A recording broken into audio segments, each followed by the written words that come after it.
Hi, I'm Erin. I'm APMP's content manager, and you're watching On the Record with APMP. I'm joined today by Sydney and Monika from Patriot Data Graphics. Is that correct? Yes, ma'am. Am I saying that in the British way? Yeah. Great. That sounds great, though. Can you say it Americanly for me? Patriot Data Graphics. Brilliant. I'm so happy you did that. Today we're going to be talking about maximizing the impact of your graphics. Sydney, why is it worth investing our time in creating impactful graphics? Well, it's a great way to stand out from your competition because so few people do. So it's an opportunity to really engage with the audience. And in that engagement with the audience, you can appeal to different learning styles because people take in information differently. And you never know who's going to be on the evaluation side of things. So some people it's easier for them to learn visually versus pure text. It's interesting that you mentioned the different learning styles because I know, Monika, you have a background in psychology. How does psychology come into play when we're talking about graphics? Well, psychology can come into play in that the graphics, A, you retain the information better, and B, you can digest the information quicker. So your retention is, the longevity of it is better, and also you can make an impact quicker. Okay. So. And how do you target attention with the way that you design something?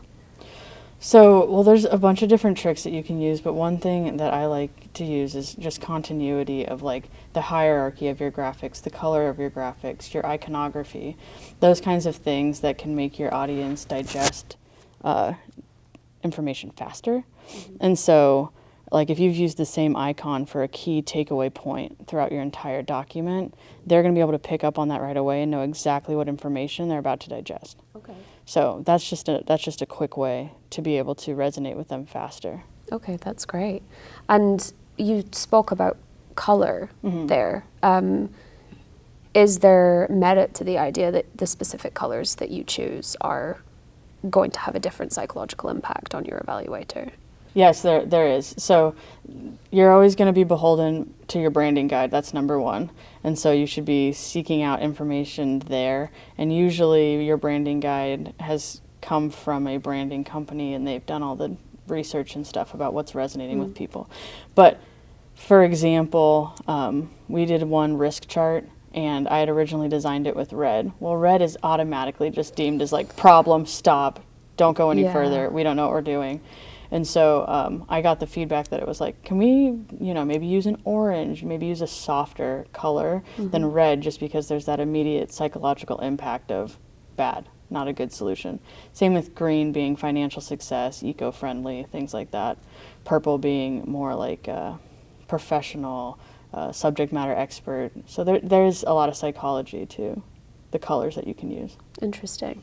You also mentioned hierarchy. I'd be interested to know a little bit more about what that is and why it matters. Yeah, absolutely. So when I say hierarchy, I mean two different things. So there's going to be the hierarchy of like text, right? So you're going to have maybe an all caps bold text at the top, and then underneath your subheading will be a different, maybe not all caps, but same size, and so on and so forth.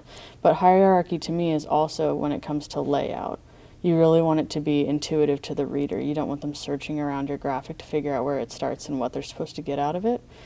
So being able to go left to right, top to bottom, and just be like thinking about how the viewer is going to see your graphic and move through your graphic, and that hierarchy is really important as you're designing. That makes a lot of sense.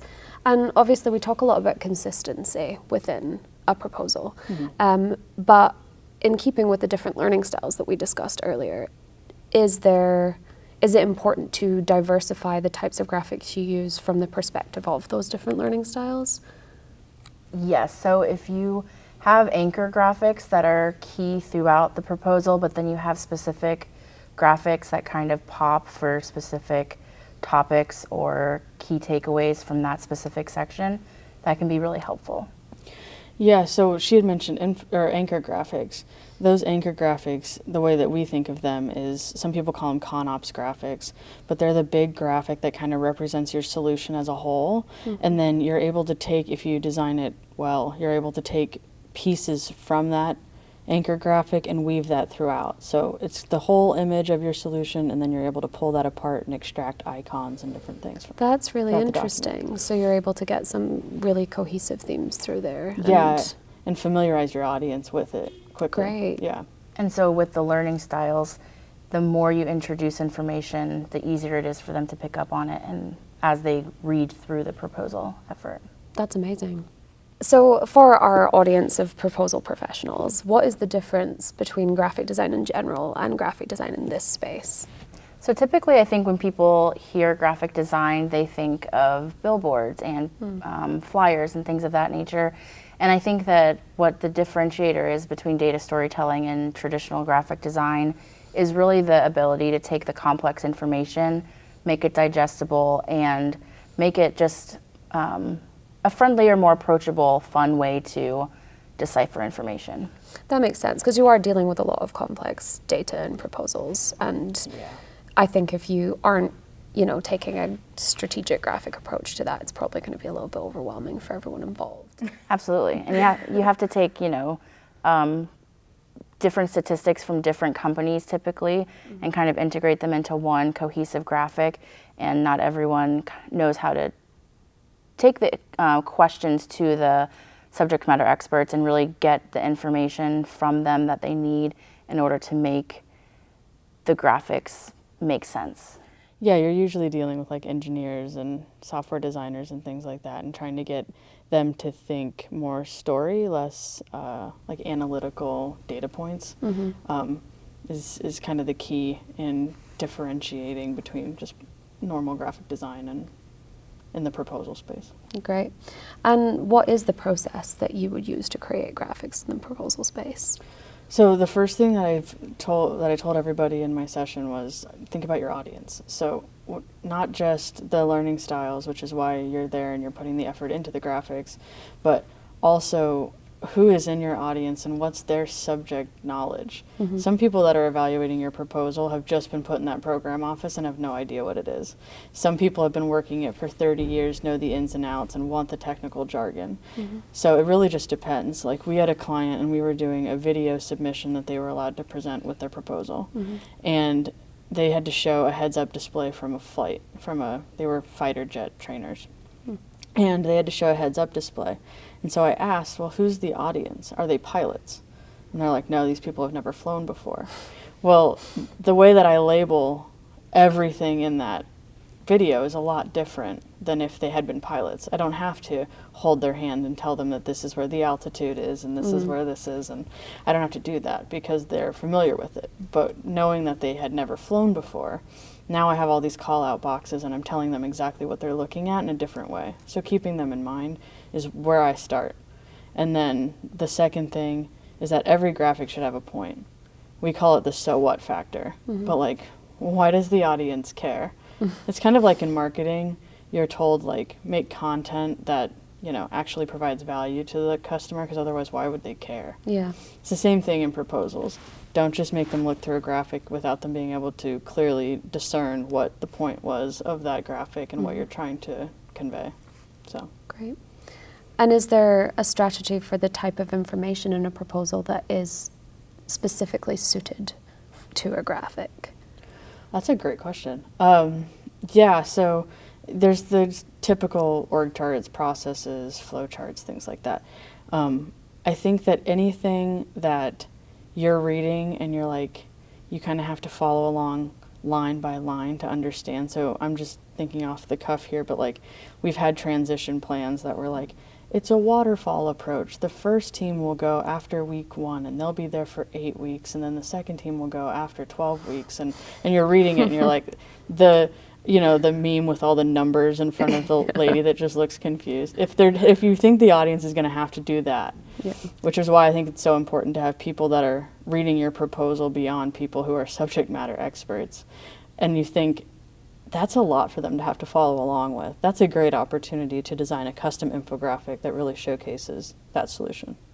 So a lot of our APMP audience are obviously not necessarily graphic designers by passion or trade, but by coercion, perhaps. So with the two of you, you have a company together, and you are not in proposals or graphic design, I believe. Is that true to say?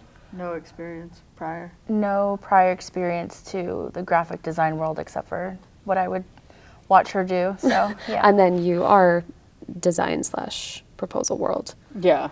And so the two of you coming together creates quite an interesting dual perspective then. How do you think that you have used that to better your graphics and our audience can use that to better their graphics? Well, I think it's twofold. So Monica's the strategy and the brains and the processes. And so her getting, like, forcing me to sit down and extract all the information and methodology for an audience has been invaluable for us to add value to the APMP world. But also just having her eye, because she doesn't have the experience in kind of all the knowing, like she said, knowing all the acronyms and things like that. It's just a great, like, perspective to put a graphic in front of her and be like, well, what do you glean from this?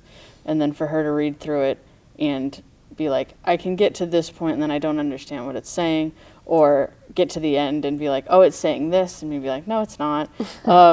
Or even if, like, getting through to the end and being like, yeah, I got this, this, and this, and being like, perfect, that's exactly what you're supposed to get. So putting it in front of somebody who isn't a classically trained designer or a subject matter expert is super useful. So if, for people doing graphics for proposal specifically, I would say to extrapolate from that, maybe if you do have to do graphic design because you don't have a graphic design team or something like that, I would have someone outside of the exact niche that you're working on kind of look over your graphic just to make sure that it's saying what you think it's saying. Great. So people that aren't classically trained, like actually Sydney trained herself, but Look at you go. I know, it's so impressive. But just having someone outside of, you know, if you're in the engineering department, having someone in the tech writing department look over whatever graphic you try to create and make sure that they're getting the information would be something that I might suggest to, you know. I mean, that's a really good point. I think we all have, like, blind spots when it comes to our own work. Because we know the intention behind it, whereas the audience doesn't. Right. And to be more technical with that question, what I tell my audiences, because I am an influencer. In stadiums across the state. The grandiosity of that. Is to start with a frame. So what is the frame of the intent of your graphic? And because don't let it go too wide, because if you cast the net too wide, now all of a sudden you have pretty much just white page with text with some pretty arrows around it, and it's too much information. And so really set that frame and then start to work your way inward and get down into the minutia of what you're trying to say. But setting those boundaries is a good way to make sure you don't go too wide with it, go too far. So if I'm at home and I'm thinking, like, oh no, I've got to create a graphic tomorrow and I don't know where to start, where is the number one starting point that you would both recommend for beginning on that? What is if you were writing a paper, what's that first or last paragraph? So what is the key concept that you're going to try to fill the rest of the content with? Yeah. What's your why? What's your point? Yeah, so what? So what? Yeah. So the audience goes, what's your point? That was a little aggressive. That's a good point. If I don't know, then I'm not ready to start. Exactly. So yeah, I would start with that, and then if you don't know that, who does know that, and who can you go to? What's me? Because half the battle is knowing who's on your contact list for the project and who will know what, so you can interview them. But yeah, that's a great place to start. So what? So what? So what? So what? Yeah. Great. Well, thank you so much. I will now shake your hands. Thank you. Thank you. Thank you. You will see in front of you that you have some golden microphones. These are souvenir keepsakes for you to take home. They are presents for being some of the first speakers we've ever had on the record with APMP skills. Hey! Cheers. Cheers. Excellent. I'm going to cheers to you. Cheers.